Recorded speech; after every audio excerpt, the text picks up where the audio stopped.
መንግስቱን ቤተ እምነቱን ደግሞ ምንደኞች ይዘው እረኞቹ መልሰው ጣላታችን ሲሆኑ እኛ አላወቅንም። ስለዚህ መደራጀትና መነጋገር ባህላችን አይደለም አናቅም። ጽንፈኞች ግን ያቁበታል፣ ውጭ ገቦች ግን ያቁበታል፣ ውሸታሞች ግን ያቁበታል። እኛ ኦርቶዶክሳን አናቅበት ይመስለኛል።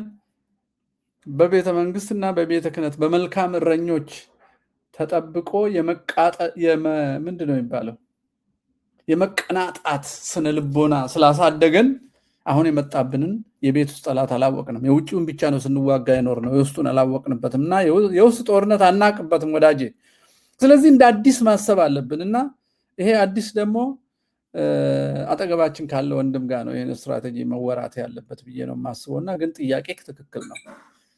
እግዚአብሔር ይስጥልኝ። በጣም አመሰግናለሁ መምህር ፋንታሁን ወቂ።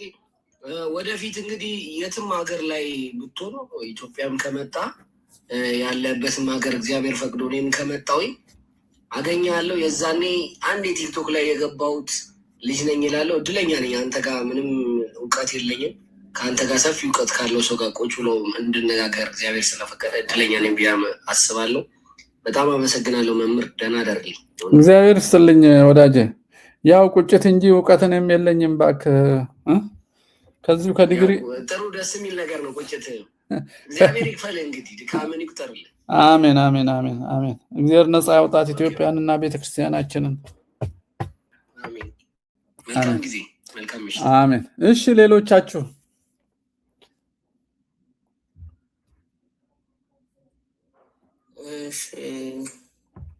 እኔ እንኳን ብዙ ባይሆንም ትንሽ ሰው ያቅሙን እህል የቀርሙን ይባልና አንድ ሁለት ቃላቶችን ብቻ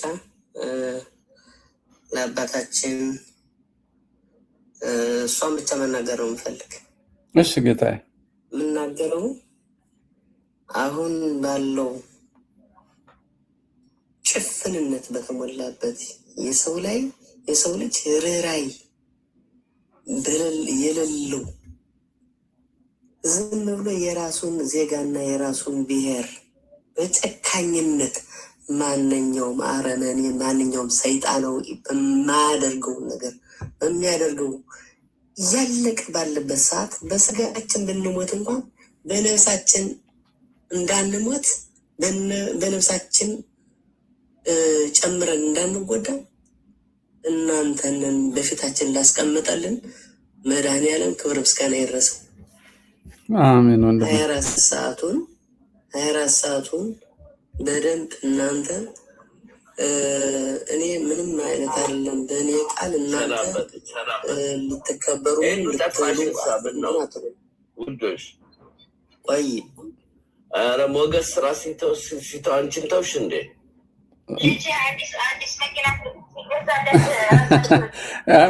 ሙት ያርጉት። ሙት አረኩ አንተ እንደገና እንትን በለ ወንድሜ።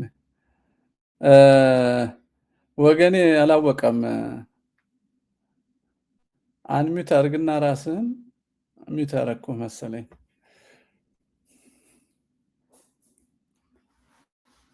አንሚት አርግ። እንደምናሉ ሰላም ነው። አንድ ወንድም እየተናገረ ከላይ ድንገት እርሶ ሳያውቁ ከቡ መሰለኝ። እስቲ ተናግሮ ይጨርስ። እሱ ተናግሮ ይጨርስና ይገባሉ። ሚውት ያርጉት። እና ምን ማለት ፈልጌ ነው? በእኔ በደካማው ቃል የእናንተ ውለታ እናንተ አሁን እውነት መራራ ነው የምትቆጠሩ በጣት የምትቆጠሩ አባቶችን የቀራችሁ እንጂ ሌላዎች ክብራቸውን መስቀላቸውን ጥምጣማቸውን ትምህርታቸውን መነገጃን ያደረጉት ከሚገለው አካል ጋር አብረው ቆመዋል። ግን በስጋ ነገር አሁን ፍርዳቸውን ማግኘት ቢቀር በእግዚአብሔር ዘንድ ነገ ፍርዳቸውን ያገኛሉ። አሁን ኢትዮጵያ ጫፍ እስተ ጫፍ አንደኛ ሀገሪቱ ባላት ብረትና በተበደረችው የራሱን ወገን የራሱን ልጅና የራሱን ቤተሰብ ለማጥቃት ለመጨረስ እንግዲህ ያለው ጉዳችን። እዚህ በተረፈ እንግዲህ ምንም ጭካኔ በተሞላበት ርኅራኄ የሌለበት ነጮች እንግዲህ በአደጋጋሚ እኔ የምልህ አሁን ይቅርታና ነገር ማንም ሰው እንደዚህ አያደርግም። ሰው ቤተሰቡን ለመጨፍጨፍ ከማንም ሀገር የተባለ ብረት ሀገሪቱን ከርጆ ብረት አምጥቶ የራሱን ቤተሰብ እና የራሱን እዚህ ላይ አዎ ልክ ነህ። እዚህ ላይ ግን አሁን የምክክር ኮሚሽኑና የምክክር ጉባኤው ምን ያድርግ ትላለህ? እናንተ 3-4 የምትባሉ አባቶች ብቻ ነው የቀራችሁ እንጂ የተማሩ የሃይማኖት አባቶች ለየገረኛ የተባሉት ሁላ እጃቸውን አንስተው ጥቁር ለብሰው አብረው ከሚገለው ወገን ጋር ቆመዋል። እና ያው ሰማይን ያለ ምሰሶ የገተረው መድኃኒዓለም እሱ ይፋረዳቸው። ግን ይሄ አገዛዝ ግን ይቀጥላል አይቀጥልም? አይቀጥልም። እናንተ በነፍሳችን ግን ሁላችን በነፍሳችን እንዳንሞት እናንተ አላችሁ ከፊታችን ፍርድ። አሁን እኩል ሌሊት ላይ ደርሰናል። አባታችን እኩል ሌሊት ላይ ደርሰናል። አገዛዙ ይቀጥላል አይቀጥልም? አብረን የምናየው ጉዳይ ስለሆነ አይቀጥልም፣ አልቆለታል። አሁን ሁሉ ያደረገ እኔ የምልህ ስልጣኑን ግማሽ ሌሊት ላይ እንዲቀር ያደረገው እራሱ ነው። እንዲህ ብናረግ አይ ሳትወጣ እግዚአብሔር ስም ሳትወጣ አሁን ሀገራዊ ምክር ኮሚሽን እና የምክር ጉባኤ የሚባል እየተካሄደ ነው። አባቶች በጸሎት ከፍተውታል። አብይ ተናግሯል። ኦባሳንጆ መጥቶ ልምድ አካፍላለሁ ብሏል። 8 አጀንዳዎች ታውቀዋል።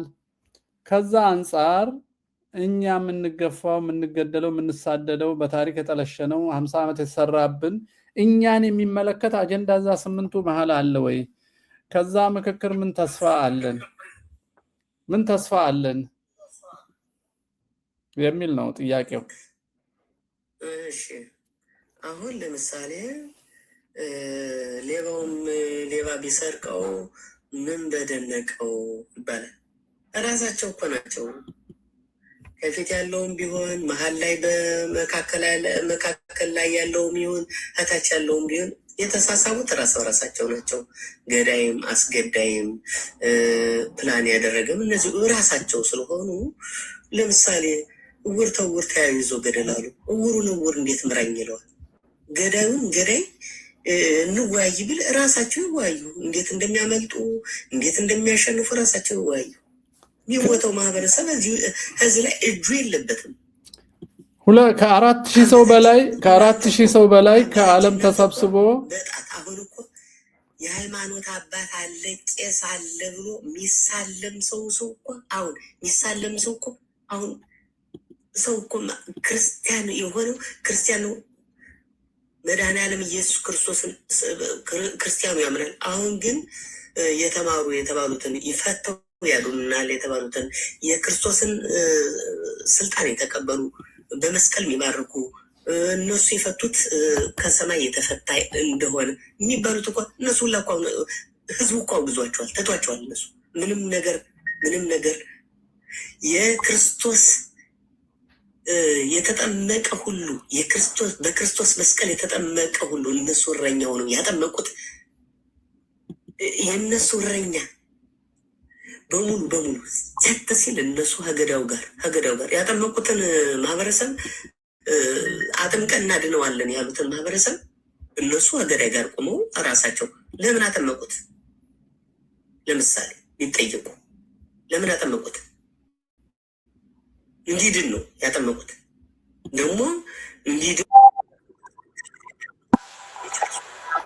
ስለዚህ አሁንም ቢሆን ይሄ ምክክር ኮሚሽን የሚባለው ራሳቸው ገዳዮች ስለሆኑ በአንድ ላይ የሚጠየቁ ስለሆነ እንቆቅልሽ ነው። ይሄ ነፍጥ የተባለው ይሄ አፈሙዝ የተባለው አሁን እኮ ውይይት ጥያቄ የሚባል የሰላም ኮሚሽን በሰላም ችግሮች መፍታት በአንድ ላይ መኖር የሆነ ነገር ሰላም ማምጣት የሚባል እኮ የለም። አሁንማ አብቅቷል እኮ። ግማሽ ጎኔ ከደምቶ ግማሽ ጎኔ ካለቀ በኋላ እንሸማገል ብትለኝ እኔ ሞኝ ነኝ እንዴ? እናንተ እኮ መራራ አባቶች እናንተ በሃይማኖት አባቶች እኮ በጣት የሚቆጠሩ ነው የቀሩ እያልኩ ነው በድፍረት